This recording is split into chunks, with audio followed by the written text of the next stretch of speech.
ഇനി നമുക്ക് പഠിക്കേണ്ടത് 4ാമത്തെ ചാപ്റ്ററാണ് ഡിസേബിലിറ്റി ആൻഡ് സോഷ്യൽ ഇനീക്വാലിറ്റി എന്നുള്ളതാണ്. ഇപ്പോൾ history of social disability in India എന്നുള്ള സങ്കല്പമാണ് നമ്മൾ ആദ്യം പ്രധാനമായിട്ടും അറിഞ്ഞിരിക്കേണ്ടത്. അപ്പോൾ ഇന്ത്യൻ സാമൂഹിക വ്യവസ്ഥയുമായി ബന്ധപ്പെട്ട ഒരു സങ്കീർണമായ പ്രശ്നമായിരുന്നു അയിത്തം എന്നുള്ളത്.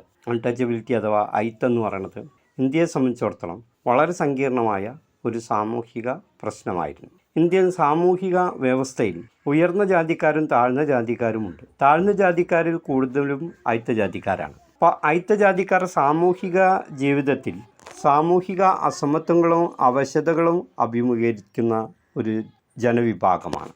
നെസ്ഫീൽഡിൻ്റെ അഭിപ്രായത്തിൽ അയിത്തം അഥവാ തൊട്ടുകൂടായ്മയുടെ ഉത്ഭവത്തിൻ്റെ പ്രധാന കാരണം ജാതി അധിഷ്ഠിത തൊഴിലാണെന്നുള്ളതാണ്. ഇപ്പോൾ മോശമായ അല്ലെങ്കിൽ അധമമായ ജോലികൾ ചെയ്യുന്ന ജാതിക്കാരെല്ലാം അയിത്ത ജാതിക്കാരായി മാറി. അയിത്ത ജാതിക്കാർ പല വിധത്തിലുള്ള അവശതകൾ കൊണ്ട് ദുരിതം അനുഭവിച്ചു. പകൽ സമയത്തും സന്ധ്യാസമയത്തും അയിത്ത ജാതിക്കാരെ നഗരത്തിൻ്റെ പുറത്തിറങ്ങി നടക്കാൻ അനുവദിച്ചിരുന്നില്ല.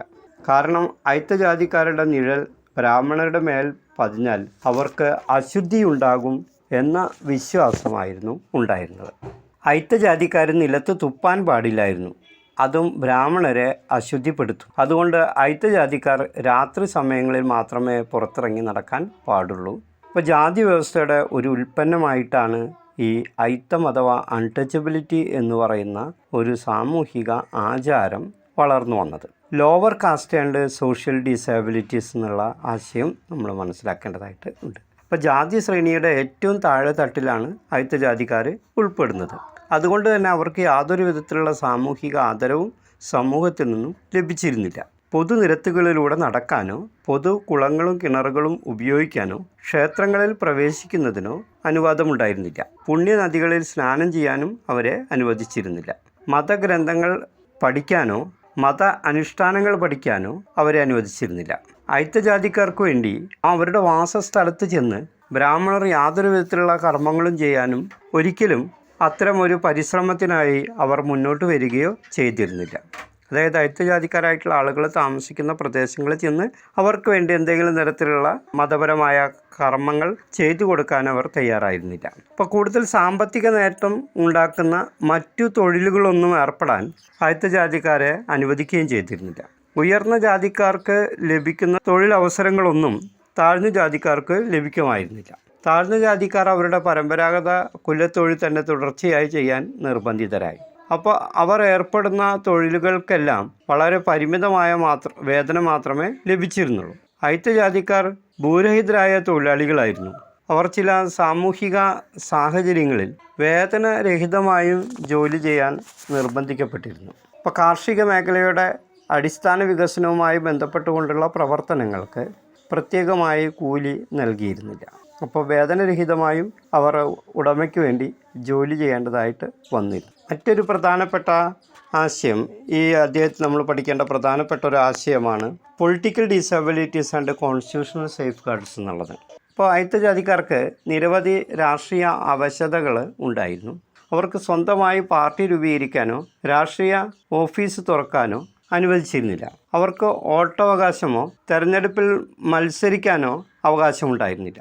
എന്നിരുന്നാലും ഇത്തരം അവകാശങ്ങളെല്ലാം നേടിയെടുക്കാൻ ഇന്ത്യയിലെ ഭരണഘടനയിലെ ചില സംരക്ഷണ വ്യവസ്ഥകൾ കൊണ്ടും പൊളിറ്റിക്കൽ സീറ്റ് റിസർവേഷൻ കൊണ്ടും സാധ്യമായി. രാഷ്ട്രീയ സംവരണം കൊണ്ടും ഇത്തരം അവകാശങ്ങൾ നേടിയെടുക്കുന്നതിന് സാധിച്ചു. അയിത്തം നിർമ്മാർജ്ജനം ചെയ്യാൻ സ്വാതന്ത്ര്യാനന്തരം ഇന്ത്യൻ ഭരണഘടനയും ഭരണകൂടത്തിൻ്റെ ഭാഗത്തു നിന്നുള്ള നടപടികളും ഏറെ സഹായകമായി. ഭരണഘടനയിലെ ചില അനുച്ഛേദങ്ങൾ അയിത്തം നിർമ്മാർജ്ജനം ചെയ്യാൻ ഏറെ സഹായകമായി. ആർട്ടിക്കിൾ 17 പ്രൊഹിബിഷൻ ഓഫ് അൺടച്ചബിലിറ്റി എന്ന മൗലിക അവകാശം അയിത്ത നിരോധനം ഉറപ്പു നൽകുന്നു.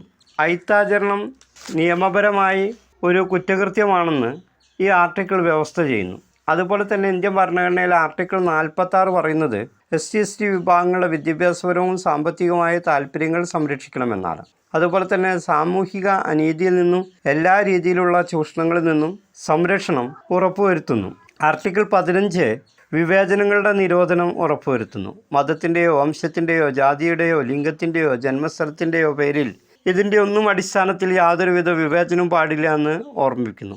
അതുപോലെ തന്നെ അൺടച്ചബിലിറ്റി ഒഫൻസ് ആക്ട് 1955 ഇന്ത്യയിൽ അയിത്ത് നിരോധിക്കുന്നതിലും നിർത്തലാക്കുന്നതിലും പ്രധാനപ്പെട്ട പങ്കുവഹിച്ചിട്ടുണ്ട് എന്ന് പറയാം. ഇനി നമുക്ക് പ്രധാനമായിട്ടും അറിയേണ്ടത് ഡിസേബിലിറ്റി എന്ന ആശയത്തെക്കുറിച്ചാണ്. സോഫി മിത്രയുടെ അഭിപ്രായത്തിൽ ഈ ഡിസേബിലിറ്റി അഥവാ അവശതകൾക്ക് ധാരാളം നിർവചനങ്ങളുണ്ട്. വ്യത്യസ്ത വിഷയങ്ങളിൽ അതിൻ്റെ ഉദ്ദേശത്തിനനുസരിച്ച് നിരവധി നിർവചനങ്ങളും നൽകപ്പെട്ടിട്ടുണ്ട്. വൈദ്യശാസ്ത്രപരവും സമൂഹശാസ്ത്രപരവും രാഷ്ട്രീയവുമായ വീക്ഷണങ്ങളിലൂടെ വിവിധങ്ങളായിട്ടുള്ള നിർവചനങ്ങളാണ് നൽകപ്പെട്ടിട്ടുള്ളത്.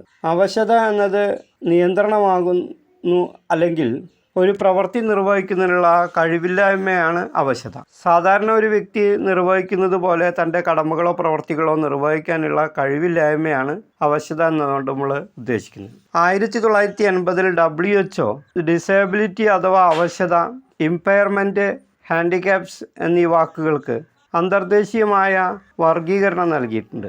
ഇത് ഒരു മാനദണ്ഡമായി പിന്നീട് പുരോഗതി പ്രാപിക്കുകയാണ് ചെയ്തത്. സമൂഹത്തിൽ പലതരത്തിലുള്ള ഡിസേബിലിറ്റീസ് അഥവാ അവശതകളാണ് കാണപ്പെടുന്നത്.